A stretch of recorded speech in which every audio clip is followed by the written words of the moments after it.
Buenas tardes, son las 12 del día del 11 de mayo del 2020. Vamos a esperar a que los chicos se conecten y comenzamos la clase.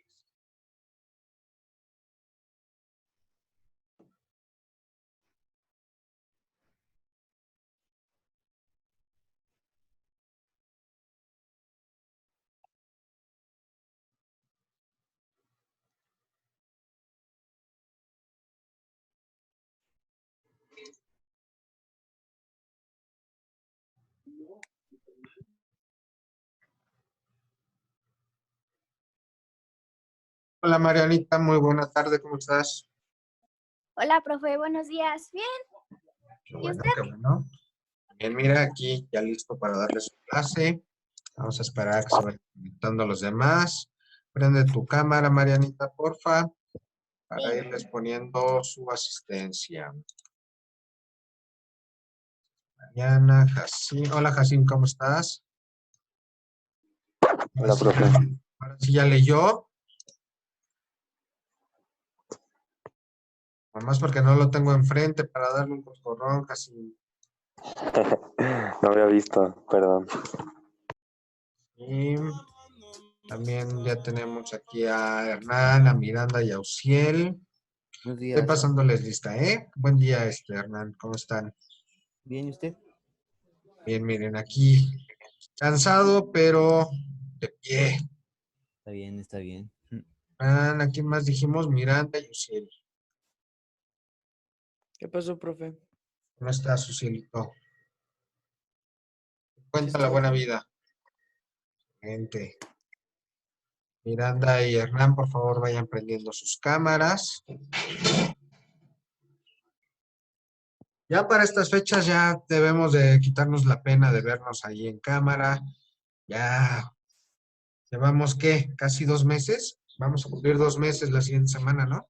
¿O un mes? 2 meses vamos Ya, a cumplir, ¿no? ¿Ya han leído ustedes acerca de la suspensión de clases en otros países? ¿Se han puesto a investigar? pues es lo mismo, nada más con Europa ya están regresando normal, a veces Sí, pero ¿cuánto tiempo se aventaron? como 5 meses, ¿no? En Wuhan, que es el epicentro de la epidemia, se aventaron 4 mesesotes y en España se aventaron 3. Y en España solamente han regresado bachillerato y universidad. Pues nosotros ya casi, supuestamente en junio ya debe de terminar, o deberíamos de regresar. Esperemos que así sea. Ya los extraño. Creo que me canso más trabajando en línea. Creo que ustedes también se cansan más trabajando en línea. Bueno, vamos a dar otros 2 minutitos a ver quién se conecta. Hola, Paulo, ¿cómo estás? Excelente, profe. ¿Y usted? Pues aquí mira, ¿y ahora por qué no tenemos fondo? Siempre tienes fondo. Ay, ahora no descargué. Estoy haciendo la actividad de inglés y es muy Ajá. estresante. ¿Por qué? A ver, Entonces, ahora cuéntame. no me dio tiempo de buscar un fondo cool. Nos quedaremos el día de hoy sin fondo, entonces. No, yo se lo pongo. Jonathan, bienvenido, buenas tardes, ¿cómo estás? Los demás, Miranda, Carlitos Tejada y Jonathan vayan prendiendo sus cámaras y ya casi comenzamos. Ya se nos fue otra vez Jonathan. Jonathan tiene muchos problemas de conexión, ¿verdad? Creo que, Algo. creo que es por eso que no se está conectando a las clases, como que no jala bien o su aplicación o internet, quién sabe qué es lo que sea que le falla a mi Johnny.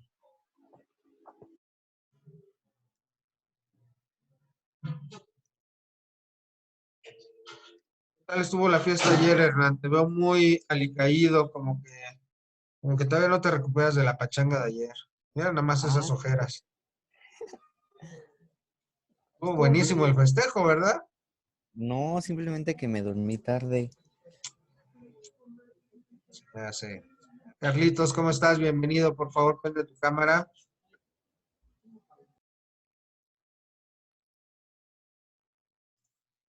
Raíz. Chicos, en específico, Marianita y Paulo, ¿qué saben de Frida? No se me ha conectado Frida. Es que, bueno, lo que sé es que se fue a su rancho. Anda en el rancho. ¿Ok? Ya no hay internet. Y por eso, Ajá. pues, no se ha conectado a ninguna, bueno, la mayoría de las clases. ¿Ok? Pero las entrega algo tarde, pero las entrega. Ok, ese es mi pendiente porque no me ha entregado tampoco a mí nada. O sea, no me preocupa tanto que se conecte, pero no me ha entregado, entonces me preocupa un poquito. Ok, chicos, pues creo que ya estamos casi todos. Déjenme revisar el chat porque veo por aquí. Excelente, Jonathan, gracias, qué amables. Iraíz, Gael y Gerardo, prendan su camarita. Jonathan también, por favor. Bien, vamos a comenzar, chicos. Eh, Comenzamos tercer parcial y vamos a comenzar con el primer gobierno postrevolucionario. Ese va a ser, o los primeros gobiernos postrevolucionarios. En específico, vamos a tener dos gobiernos postrevolucionarios entre comillas, ¿sale? ¿Por qué? Al finalizar el tema, las clases anteriores, dijimos que la revolución se termina con la firma de la Constitución ¿de qué Constitución? A ver, ¿quién me ayuda? ¿La firma de qué Constitución se termina la... Yo, espere. Está súper cool tu fondo, Ale. Eres calamardo, mira nada más. No lo encuentro. Échenle, ¿qué Constitución se firmó para que terminara la revolución? 1917. 5 de febrero de Ah, 1917. Gracias, Marianita. Excelente. Bien, con eso se va a terminar, en teoría, el conflicto. Sin embargo, el conflicto no va a terminar. Recordemos que Zapata seguía peleando en el sur contra Venustiano Carranza, ¿no? Zapata no estaba de acuerdo con Venustiano Carranza, tampoco estaba de acuerdo Villa con Venustiano Carranza. Va a mandar, Carranza va a mandar a su mejor hombre, Obregón, a combatir a estos dos revolucionarios, a Zapata y a Villa.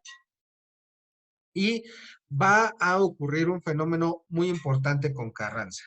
Carranza, como buen hacendado, como buen rico de Coahuila, de allá de Cuatro Ciénegas, no quería pactar con los campesinos, ni quería pactar con los obreros, ¿vale? Era un tipo oligarca, finalmente, ¿no? Era más de lo mismo, era pan de lo mismo, era lo mismo que Porfirio Díaz, era lo mismo que Francisco y Madero, y era solamente continuar con que las clases altas siguieran gobernando. Por eso Villa y Zapata no estaban de acuerdo. Sin embargo, como buen político y como buen político mexicano, va a buscar el apoyo de sectores menos favorecidos de la población mexicana. En específico, Carranza va a buscar el apoyo de los obreros, ¿sale?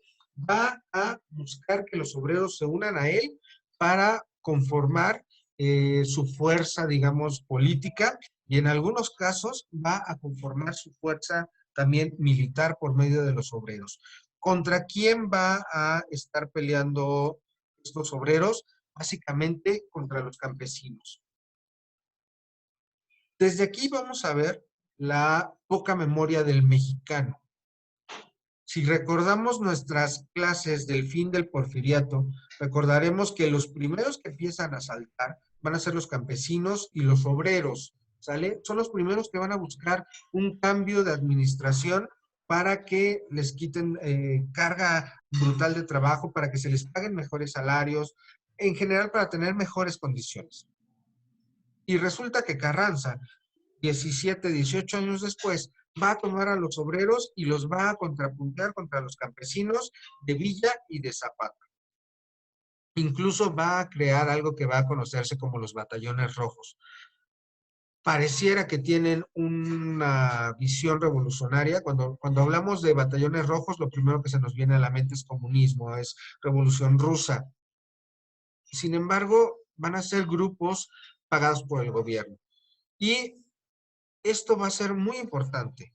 porque hasta la fecha hay confederaciones de obreros que sirven a los políticos. Hablamos de la CTM, hablamos de la CROM, este, hablamos del mismo Sindicato Nacional de Maestros de la Educación, ¿no? De Trabajadores de la Educación, perdón. Recordemos a el Baster Gordillo. Hasta hace algunos años el Baster era parte de, de un control férreo que tenía el gobierno con los sindicatos, ¿no? Entonces, desde Carranza vamos a venir viendo ese gran problema de utilizar a los trabajadores contra otros trabajadores, ¿no? Y esto va a ser un gran problema, ¿vale? Sin embargo, los problemas van a continuar, al grado que Zapata va a terminar siendo pues traicionado por uno de sus hombres, pagado por Carranza, ¿sale? A Zapata lo va a matar, literal lo va a matar Carranza, va a pagar a alguien para que lo traicione y lo acribille. Esto es importante porque los aliados de Carranza les van a empezar a encender focos rojos y van a saber que no están a salvo. Luego la otra. Cuando a Carranza se le está acabando el tiempo para su gobierno, digamos, va a nombrar a un civil. Vamos a recordar la Constitución de 1917, donde se especifica que el gobernante no puede ser o no puede haber candidatos a presidente que salgan del clero, es decir, de la iglesia, y tampoco que salgan de la milicia, de los militares. Sin embargo, la cúpula del poder estaba compuesta casi prácticamente por puros militares. Estamos hablando de Adolfo de la Huerta, estamos hablando de Plutarco Elías Calles, estamos hablando de Álvaro Obregón. Es entonces que esta cúpula, comandada por Álvaro Obregón, se van a reunir en la ciudad de Chilpancingo Guerrero y van a firmar otro plan, el Plan de Agua Prieta. ¿En qué consiste el Plan de Agua Prieta? Básicamente consiste en desconocer a Venustiano Carranza como presidente, nombrar a Adolfo de la Huerta como el general supremo del ejército constitucionalista, que es el ejército de México para ese momento, y van a rebelarse, se van a levantar en armas. Esto es importante porque ahora resulta que Villa en el norte, Huerta, Álvaro Obregón, y Plutarco Elías Calles van a conformar un grupo, nuevamente otra traición de parte de Álvaro Obregón, de Adolfo de la Huerta y de Plutarco Elías Calles contra Carranza, y van a volverse a unir viejos enemigos. Recordemos que Carranza había mandado a pelear a Obregón contra Villa, pues se van a unir.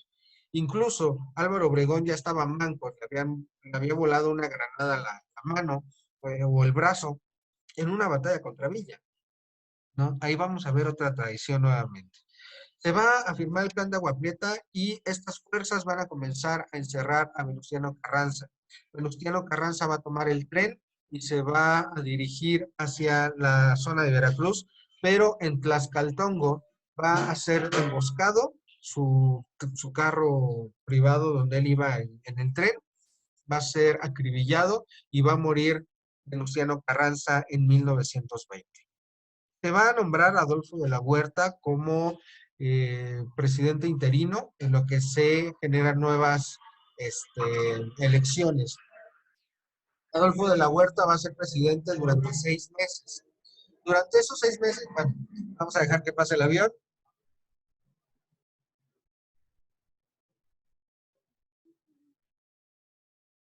Listo.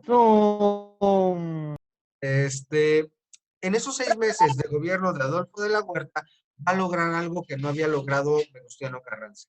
Va a pacificar el país, va a lograr que Villa deje las armas, va a calmar los ímpetus revolucionarios de Obregón y de Plutarco Elías Calles, y va a licenciar el ejército villista. Ya les había dicho qué significaba licenciar. ¿Quién me ayuda con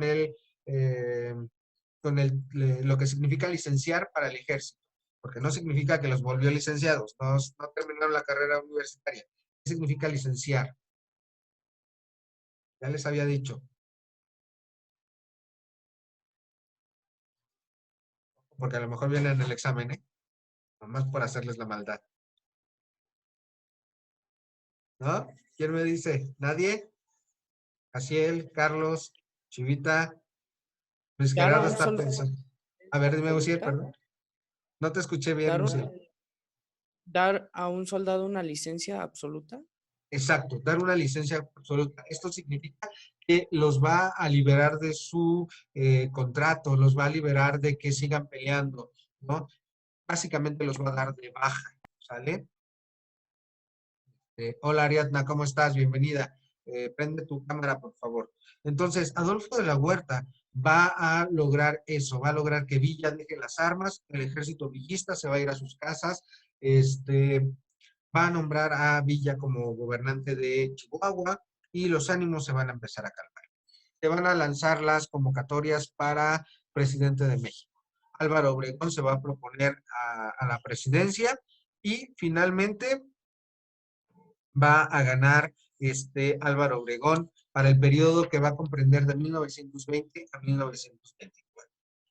¿Vale? Álvaro Obregón se había dado cuenta de algo en el gobierno de Carranza, y es que Carranza había despreciado el apoyo de los Estados Unidos. Recordemos también que durante el gobierno de Carranza fue la última intervención de los Estados Unidos en México. No llegó a haber batallas, pero como tal, pero el ejército norteamericano sí se posicionó frente a Veracruz, al puerto de Veracruz, y estuvo a punto de realizar una nueva invasión. También durante el gobierno de Carranza hubo una invasión norteamericana que no se cuenta mucho. ¿Qué pasó? Básicamente Villa se metió a Columbus, Texas, y atacó a Estados Unidos dentro de su territorio. Obviamente Estados Unidos respondió mandando una gavilla de Rangers para que lo cazaran en el territorio mexicano. Esto es importante porque resulta que Villa va a ser el primero en atacar a Estados Unidos en su propio territorio.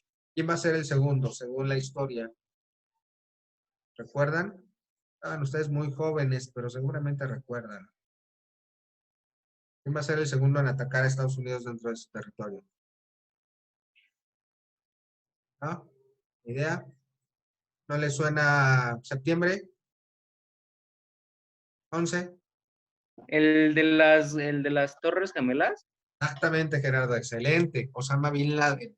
Desde Villa hasta Bin Laden, nadie más va a atacar en su propio territorio, en teoría, a los Estados Unidos. ¿Por qué? Porque también hubo el ataque a Pearl Harbor y también era Estados Unidos, ¿verdad? Entonces Japón también va a atacar a Estados Unidos. Nada más que Estados Unidos tiene una forma de contar la historia bien interesante, ¿no? Cuando gana, resulta que no lo atacaron en su territorio, como cuando el ataque a Pearl Harbor, pero cuando pierde, como contra Villa o contra Osama, pues resulta que sí lo atacaron, ¿no? Bien, entonces, Obregón se da cuenta de que no puede ir contra Estados Unidos. Obregón sabe que la mayor potencia que se está levantando en ese momento es Estados Unidos y la tenemos aquí al lado.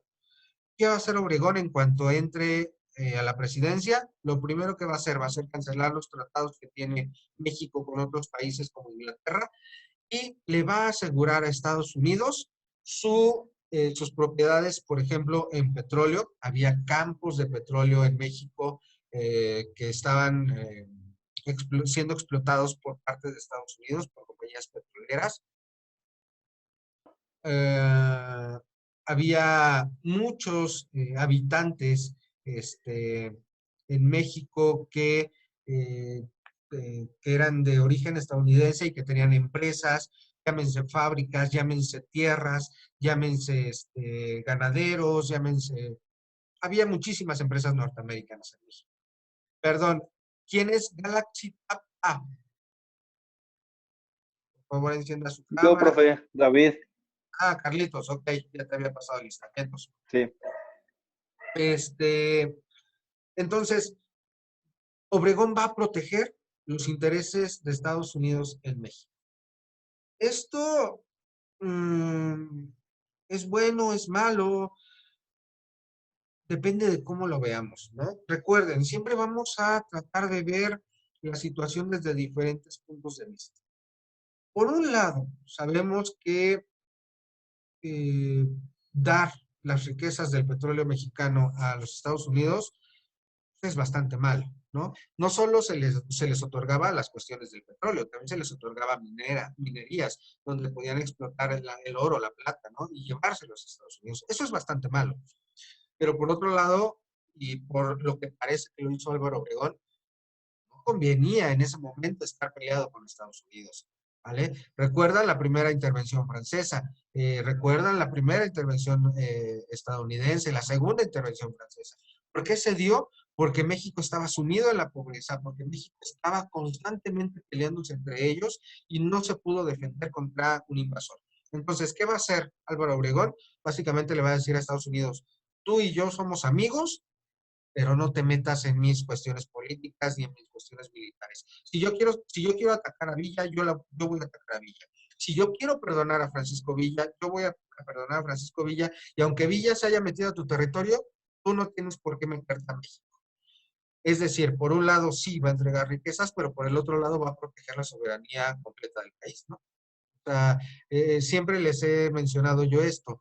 Debemos de ver la historia desde dos puntos, ¿no?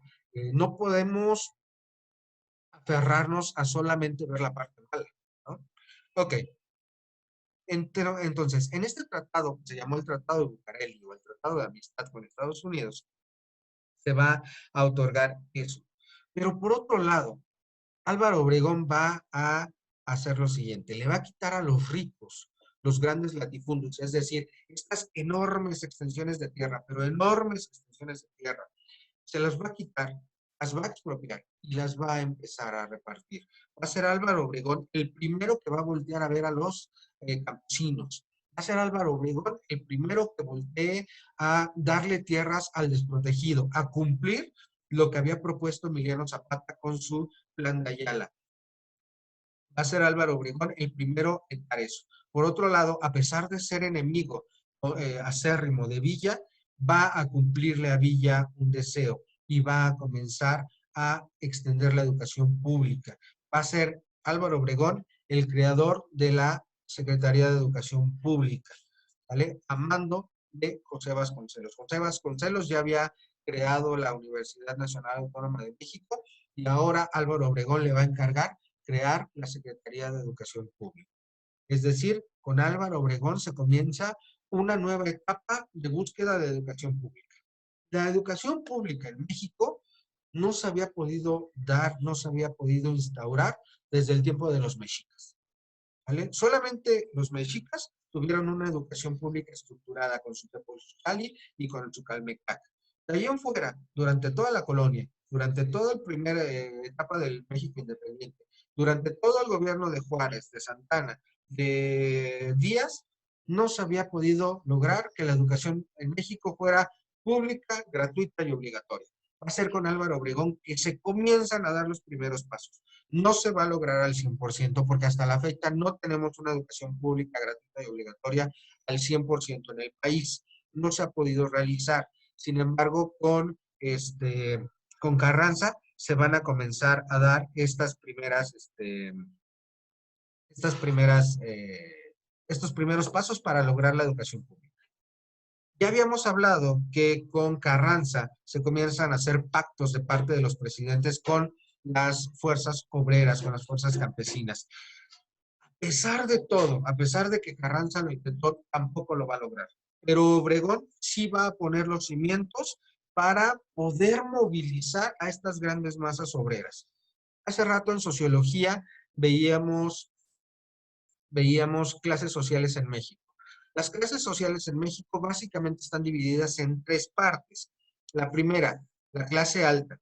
La segunda, la clase media. Y la tercera, el proletariado, el trabajador, el obrero, el campesino.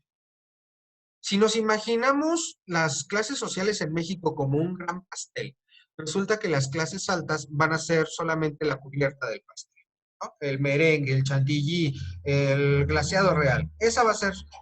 Espérenme que pase el otro avión, por favor. Ok, esas van a ser las clases altas. Después van a venir las clases medias. Las clases medias van a ser el relleno, ¿sale? Lo que va en medio del pastel. Las fresas, la nuez, la mermelada, ¿sale? Va a ser una poca, ¿no? Y en general, el proletariado va a ser el pan, ¿no? Un pastel o más que es pan, ¿vale? El proletariado, los obreros, los campesinos, es decir, las grandes masas. Va a ser Obregón el que los va a poder conjuntar, en teoría, brindándoles derechos, brindándoles algunos privilegios, y los va, literal, a someter a su gusto y a su control, ¿sale? Va a ser el primer presidente que logre esto.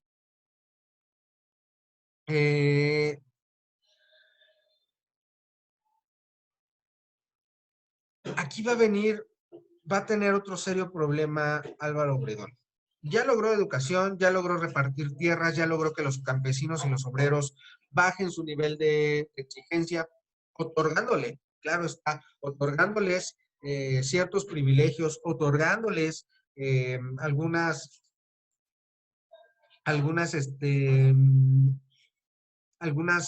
prebendas, algunos privilegios.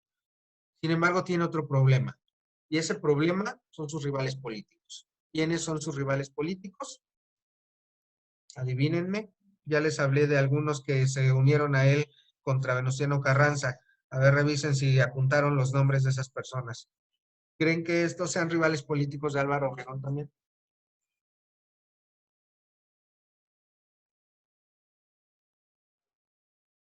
Les acabo de decir.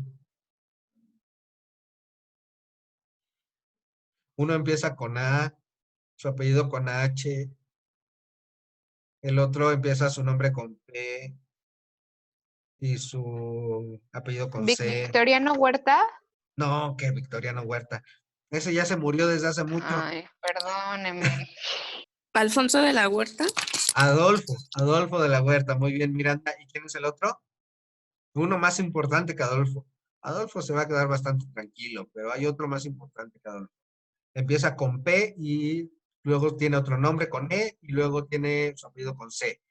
Plutarco Elías Calles. Plutarco Elías Calles. Plutarco Elías Calles es un rival político de Álvaro Obregón muy fuerte. Y hay otro que está vivito y coleando, al que ya pacificamos, al que ya licenciamos, pero que ahí está, sigue vivo. ¿Quién es el otro? Chaparrito, panzoncito, bigotito. Generalmente con un casquito lo podemos ver en las fotos. Allá en Chihuahua. Atacó a Columbus, Estados Unidos. Los acabo de decir, por Dios. Pues no, Porfirio Díaz no, ¿verdad? No.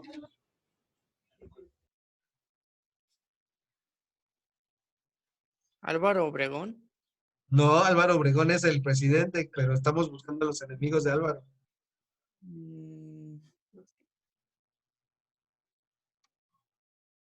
Dicen por aquí en mi casa que hasta ella que está haciendo comida sabe quién es.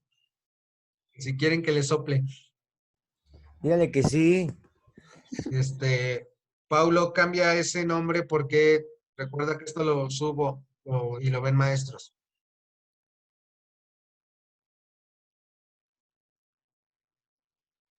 ¿Empieza con ¿Ve? José? No, empieza con F. Básicamente es el único de los revolucionarios principales que quedan vivos. Francisco Villa. Francisco Villa, gracias Marianita. Francisco Villa sigue ahí, es el gobernador de Chihuahua mientras está Álvaro Obregón en el poder. Francisco Villa ya no tiene ejército, ya lo liberaron, ya lo licenciaron. Sin embargo, Francisco Villa sigue ahí. Y volvemos. ¿Qué le hizo? ¿Qué pasó en una batalla, en la batalla de Celaya contra Francisco Villa? ¿Qué le pasó a Álvaro Obregón? ¿Tengo manita? ¿No tengo manita? ¿Le cortaban su manita? Exacto, se la volaron de un granadazo. Entonces, Álvaro Obregón no se olvida de Francisco Villa. Por un lado tiene rencillas personales con él. Por su culpa, por su ejército de Villa, no tiene mano. no tiene brazo. Por otro lado, Francisco Villa sabe que tiene un gran poder político, en el sentido de que a lo mejor él controla a los obreros de la ciudad, pero Francisco Villa controla todo el norte, no solo a obreros, también a campesinos, y no solo a campesinos, también a clase media, a maestros, a doctores. Recordemos que Francisco Villa va a ser el impulsor de la educación gratuita en Chihuahua, va a ser el impulsor de la creación de hospitales, es decir, tiene todo el pueblo de la parte norte de la República listo para las órdenes de Villa.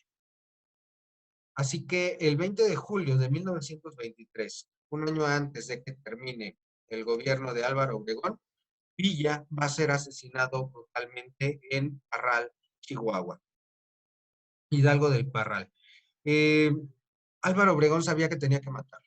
Así como Carranza mandó a matar a Zapata, Álvaro Obregón va a mandar a matar a Francisco Villa, lo van a sorprender por ahí en su automóvil y va a ser acribillado.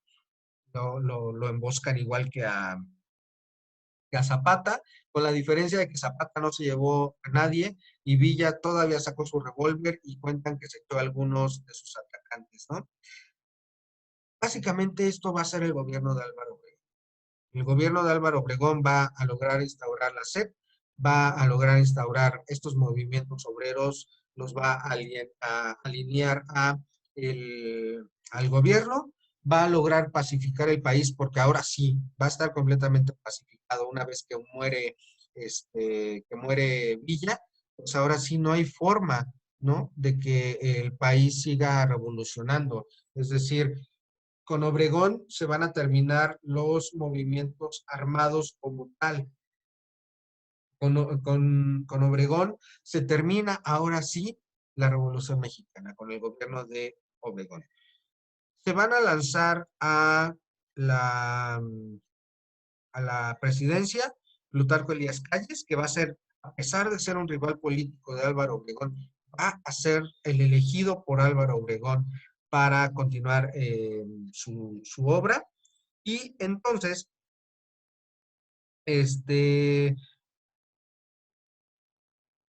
va a competir Plutarco Elías Calles, ahora sí, con Adolfo de la Huerta, ¿sale? A pesar de ser enemigos, Álvaro Obregón sabía que con alguno de los dos tenía que aliarse, ¿no? O si no, pues le podía pasar exactamente lo mismo que a Zapata, que a Carranza, que a Villa, ¿sale? En algún momento se lo iban a echar. Entonces, él se va a decantar por Plutarco Elías Calles, y esto ya lo vamos a ver la siguiente clase, el gobierno de Plutarco Elías Calles, porque el siguiente, vamos a ver no solo el gobierno de Plutarco Elías Calles, sino de otros 3 presidentes que le van a suceder. Esto se va a conocer como el maximato, y es muy importante dentro de la historia de México, ¿sale? ¿Dudas con este tema? ¿No? ¿Seguros? Espero, porque ahorita no sabían quién era Villa ni quién Adolfo de la Huerta, y se los acabo de decir. Vientos, ¿qué vamos a hacer como evidencias de nuestra clase? Página 110, hay un mapa. Van a colorear de rojo la zona controlada por Zapata, de amarillo la zona de Villa, de azul la zona de Obregón, Calles y de la Huerta, y de naranja los carrancistas. Ojo, yo creo que vamos a cambiar a los villistas, porque pues, el mapa es amarillo y piden que lo pintes de amarillo, pues no se va a notar. ¿Qué le parece si lo ponemos? Ustedes elijan el color, ¿va? Nada más ahí van a poner al ladito de villistas, donde dice amarillo, le van a poner un cuadrito con el color en el que van a iluminar a los villistas. Y vamos a contestar el cuadrito de la página 112 y las preguntas de la página 113 y 114. Son 5 preguntitas y un cuadrito, ¿sale? Y me suben sus fotos ahí donde les hice la invitación a Zoom. Nos vemos mañana a la misma hora. ¿Vale, chicos? Cuídense mucho. Adiós. ¿Me puedes repetir los colores? Los colores, zapatistas, ahí mismo viene en su libro, en el 110, zapatistas rojo, obregonistas, callistas y de la Huerta azul, carrancistas naranja y villistas el que tú quieras. Okay. Nada más que se note, ¿no? Porque si lo pintas amarillo, pues no se va a notar. ¿Vale? Nos vemos, chicos. Recuerden que cualquier duda me mandan mensajito. Va que va, profe. Adiós.